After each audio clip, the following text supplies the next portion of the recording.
Arnaud, qui sont les précurseurs justement sur Twitter par exemple? C'est les petits, enfin les petits entre guillemets. Moi je pense à Cécile Duflot, qui a longtemps été un précurseur. On pense aussi évidemment à Nadine Morano. Alors il y a deux catégories en fait de politiques qui maîtrisent bien Twitter. Il y a ceux qui le maîtrisent bien.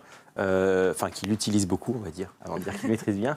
Il y a ceux qui le maîtrisent générationnellement. C'est le cas de Cécile Duflot, c'est le cas aussi de Benoît Hamon. C'est-à-dire c'est quasiment des natifs web qui ont donc une familiarité avec ce média.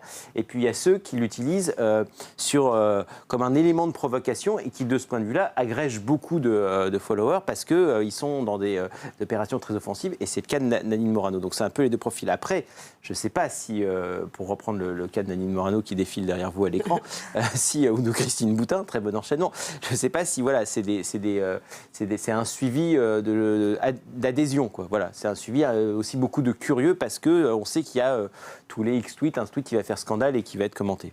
Et puis Aurélie, il y a des fails, évidemment, du coup, des ratés célèbres. Il y a ceux qui sont mignons, celui d'Éric Besson, par exemple, qui a envoyé un message à quelqu'un du moment s'il allait dormir avec elle.